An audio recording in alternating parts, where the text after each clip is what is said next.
Hello friends, how are you all? I hope you all are fine. Welcome to my video on our YouTube channel Smartly by SSB Institute. So friends, आज हम हमारे polity lecture series का chapter देखेंगे that is Prime Minister. Before starting the chapter, try to make down your notes, okay? So that it will be helpful for you while revising for your examinations. So those who are the newcomers, for them I would like to introduce myself. I am Rashmita Sahu. I have been selected as Police Sub Inspector through Maharashtra Public Service Commission examination in the year 2018, and in 2019 I have appeared for MPSC Class 1 interview. So let's start with our chapter, that is the Prime Minister. In the scheme of parliamentary system of government provided by the Constitution, the President is the nominal executive authority and the Prime Minister is the real executive authority. आपको यहाँ पे याद क्या रखना है कि president जो है ये हमेशा फिल इन द ब्लैंक्स में पूछा जाता है कि उसको डीज्यूर बोलते हैं, okay, de jure. So it is a nominal executive, मतलब वो सिर्फ नाम के लिए बनाए गए हैं. बट प्राइम मिनिस्टर जो है उनके हाथ में he is the factual, okay, facto, de facto, इनको बोलते हैं D jury, that is the president, और प्राइम मिनिस्टर को बोलते हैं de facto. So prime minister is the real executive authority. Point two be noted. So in other words, we can say that the president is the head of the state while the prime minister is the head of the government. ये question हमेशा competitive examination में पूछा जाता है कि confusion के लिए वो उल्टा करते हैं कि the president is the head of the government and the prime minister is the head of the state. So this is wrong. तो करेक्ट क्या है? प्रेसिडेंट स्टेट के हेड होते हैं और प्राइम मिनिस्टर गवर्नमेंट के हेड होते हैं, because all the decisions are taken in the name of president. President के नाम से सारे डिसीजंस लेते हैं, लेकिन वो लेता कौन है? Who is the main hero behind this? So it is prime minister. तो अभी हमारे जो prime minister that is Narendra Modi. The constitution does not contain any specific procedure for the selection and appointment of the prime minister. मतलब constitution में ऐसा कहीं भी mention किया नहीं है कि प्रेसिडेंट मतलब प्राइम मिनिस्टर का इलेक्शन कैसे होना चाहिए, उनका अपॉइंटमेंट कैसे होना चाहिए. Okay, so this were all done with the rules and procedures by the parliament. So article 75 बोलता है कि prime minister shall be appointed by the president. बस इतना ही हमें पता है. कॉन्स्टिट्यूशन में क्या लिखा गया है? According to article 75, the prime minister will be appointed by whom? He will be appointed by the president. Okay, so the president has to appoint the leader of majority party in the lok sabha as the prime minister. अभी देखो elections होते हैं. सो elections के दौरान क्या होता है, जो भी मेजोरिटी पार्टी होती है ना, जिसके पास ज़्यादा सीट्स मिलते हैं जो पार्टी को, तो उसमें का जो लीडर होता है उसी को क्या करना है, उसी को प्रेसिडेंट प्राइम मिनिस्टर करके अपॉइंट कर सकते हैं. ओके, लेकिन ऐसा भी हो सकता है कि हमारे पास मेजोरिटी ना हो. So when the no party has a clear majority in the Lok Sabha, then तब क्या होता है, the president may exercise his personal discretion in the selection and appointment. Personal discretion मतलब वो खुद से अपने मन से वो किसी को भी एक व्यक्ति को प्राइम मिनिस्टर बना सकता है. लेकिन वो सिचुएशन में क्या है? In that situation, the president usually appoints the leader of largest party or coalition in the Lok Sabha as the prime minister and ask him to seek a vote of confidence in the house within a month. So ये छोटी सी बात, ये भी question हमेशा पूछा जाता है. तो ये बात एक्चुअली है क्या? देखो, जब ऐसे रूल क्या है अकॉर्डिंग टू आर्टिकल 75 कि president should appoint whom? Prime minister. ठीक है, ये बात तो समझ में आ गई. लेकिन प्रेसिडेंट यूजुअली कैसे अपॉइंट करता है? जो भी मेजोरिटी पार्टी रूल कर रही है उनके एक मेंबर को वो प्रेसिडेंट अपॉइंट करेगा. सपोज इन केस कि कोई मेजोरिटी पार्टी में नहीं है, okay, eight that time president क्या करेगा? खुद के मन से पर्सनली वो खुद का पर्सनल डिसीजन लेंगे.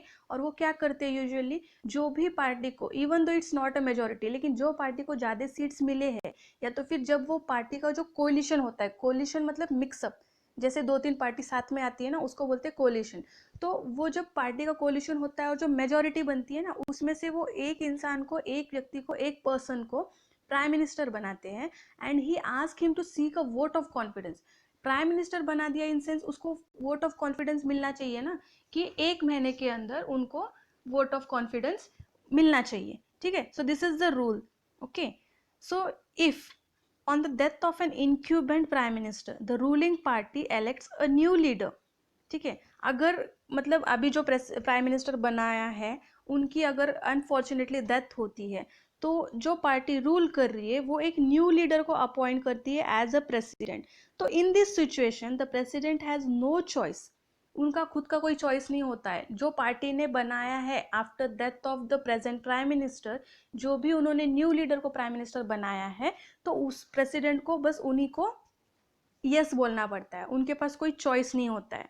ठीक है, so this is quite important. आपको बस ये छोटी छोटी बातें हैं वो आपको याद रखनी है कि मेजॉरिटी पार्टी से ही प्रेसिडेंट प्राइम मिनिस्टर अपॉइंट करते हैं। एंड अगर जब क्लियर मेजॉरिटी नहीं होती है तो जो भी कोलिशन गवर्नमेंट है या तो फिर जो भी मेजॉरिटी लार्जेस्ट पार्टी जो होती है उसका एक इंसान, मतलब उसका एक मेंबर को प्रेसिडेंट अपॉइंट करते हैं। और वो एक वोट ऑफ कॉन्फिडेंस जो चाहिए होता है हाउस का, तो वो 1 महीने के अंदर उनको लेना पड़ता है। तो ये पॉइंट आपको याद रखना है।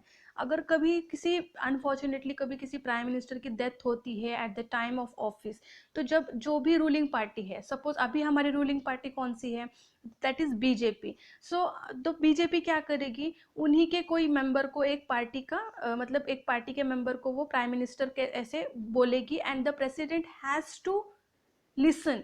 मतलब यहाँ पे प्रेसिडेंट के पास कोई चॉइस नहीं होती है बल्कि उनकी रूलिंग पार्टी की बात मानने के सिवाय। Okay, this point is to be noted down.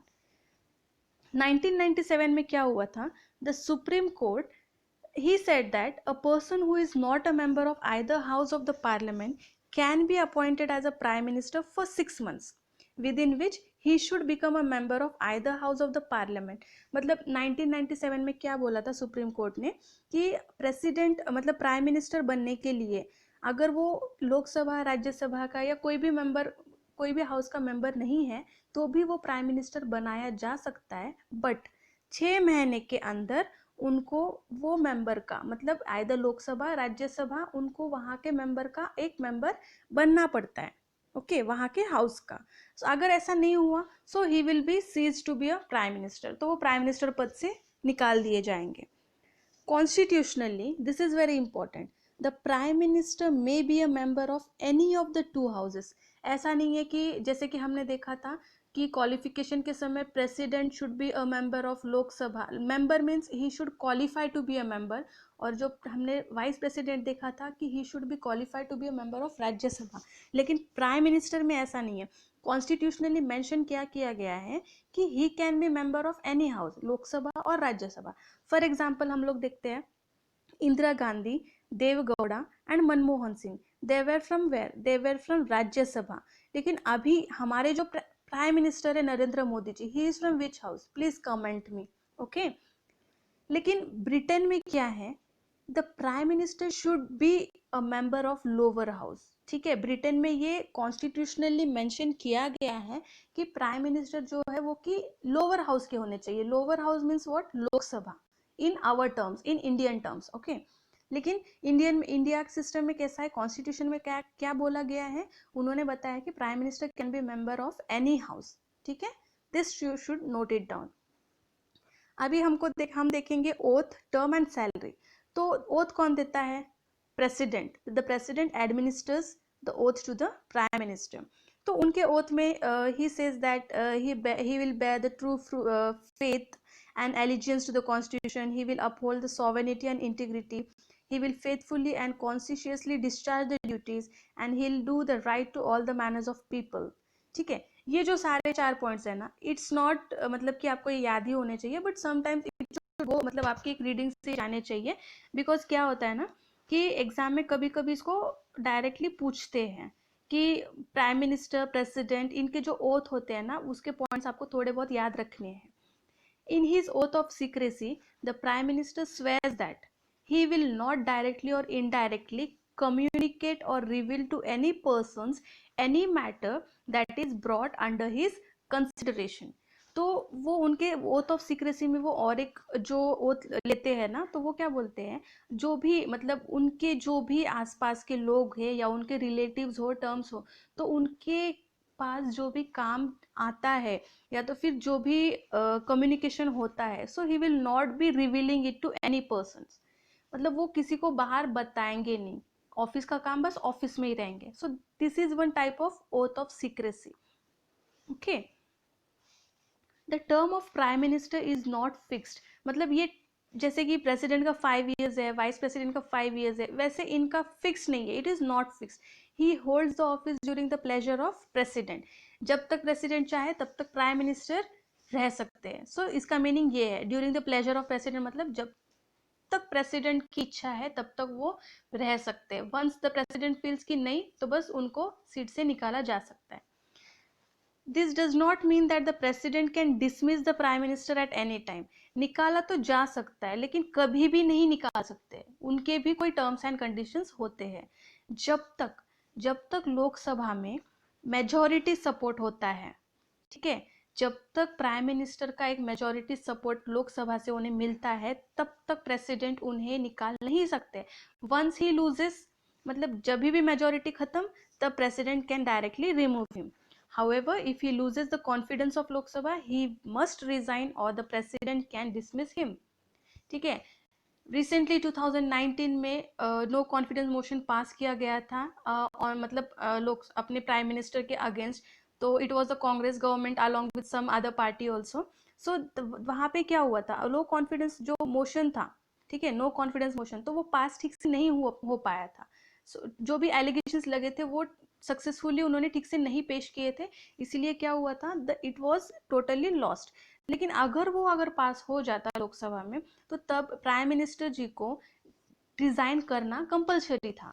लेकिन यहाँ पे ऐसा नहीं होता है, ठीक है, अगर कॉन्फिडेंस मेजॉरिटी सपोर्ट मिलता है, till that time prime minister is safe, ठीक है, तब तक उन्हें कोई नहीं निकाल सकता।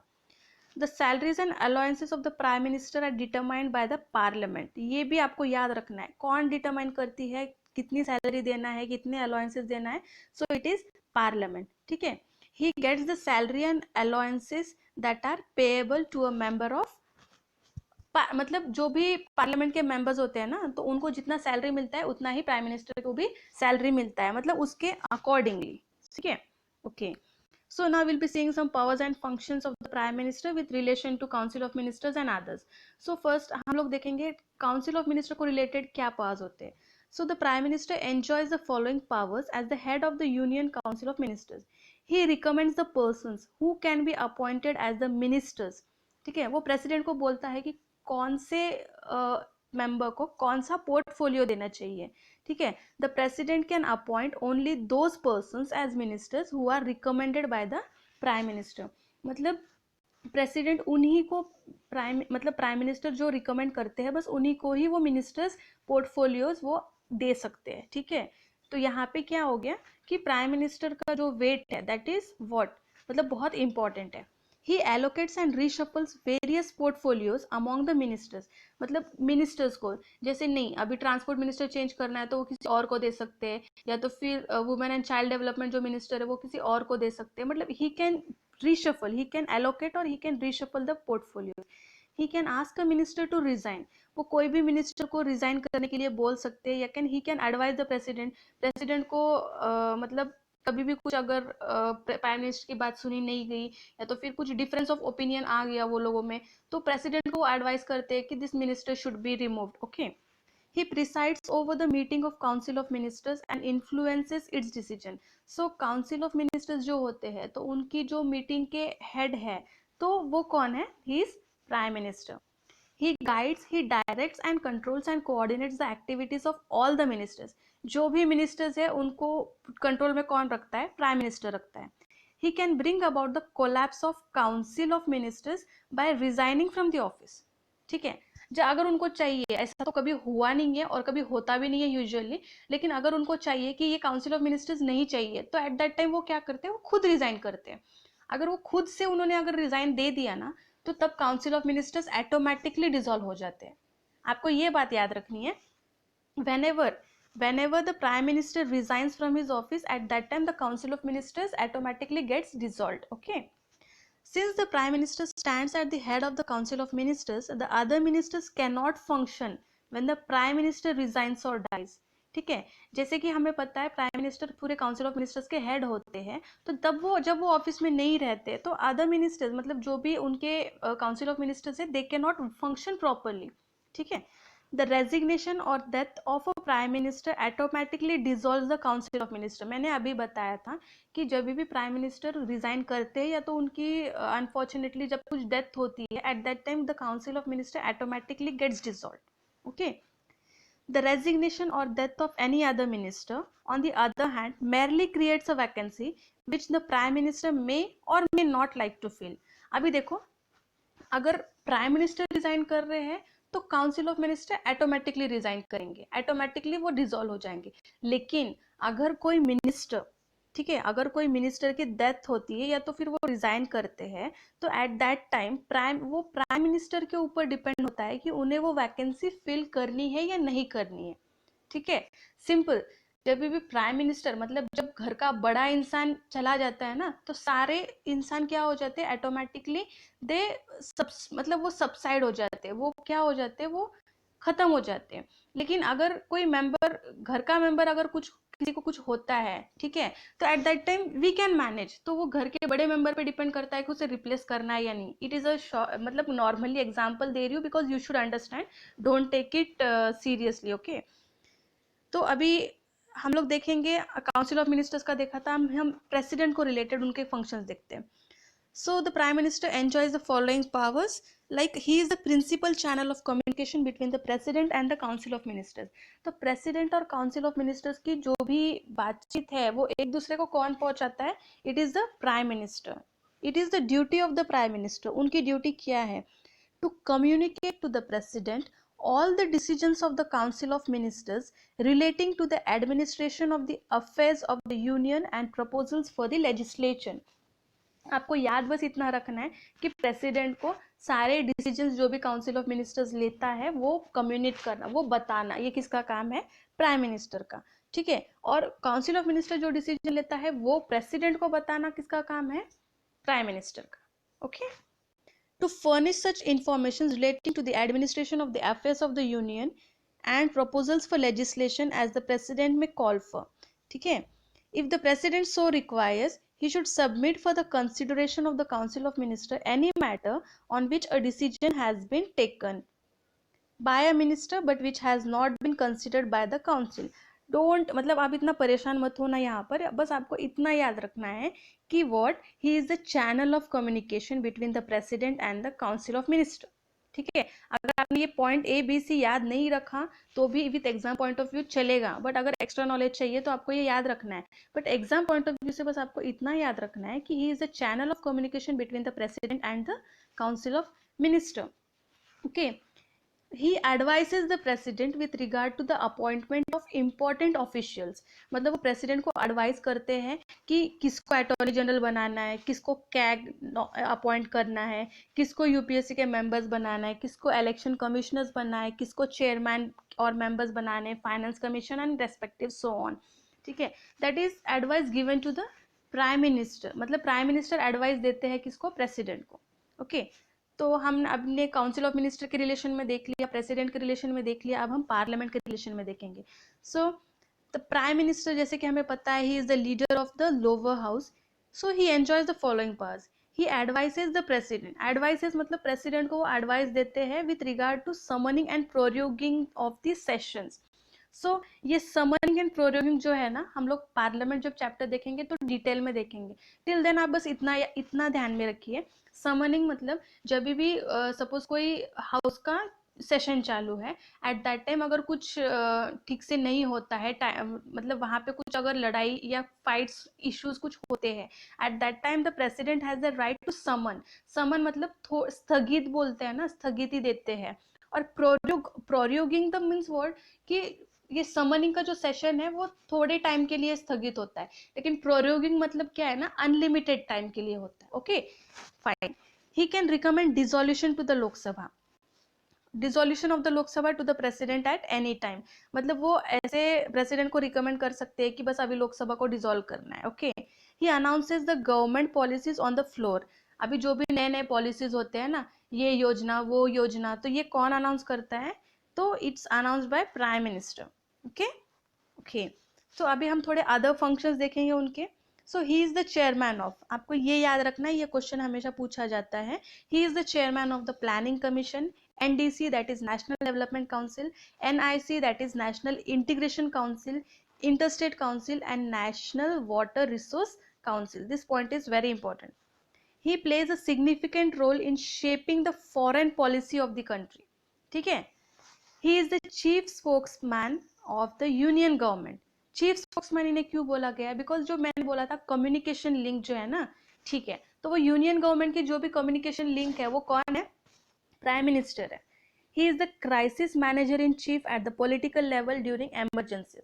Everything is managed by what? Everything is managed by home?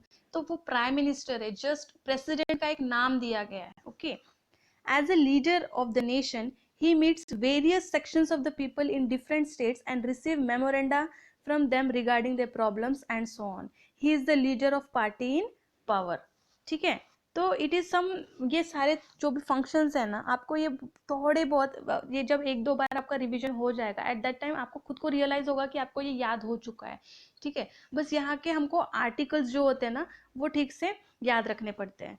So thus the Prime Minister plays a very significant and highly crucial role in the politico-administrative system of the country. तो डॉक्टर B.R. अम्बेडकर जी ने क्या बोला था? If any functionary under our constitution is to be compared with the US president, जैसे हमने देखा US का vice president, जैसे यूएस का वाइस प्रेसिडेंट होता है वैसे ही इंडिया का वाइस प्रेसिडेंट हमने कंपेयर किया था. लेकिन क्या यूएस का प्रेसिडेंट और हमारा इंडियन का prime minister are both equal. Okay.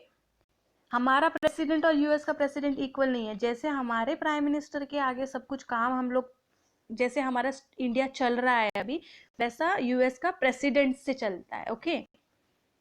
तो अभी हम सब डिस्क्रिप्शन देखेंगे. लॉर्ड मॉर्ली ने बोला था the prime minister is the Primus inter pairs, that is first among equals.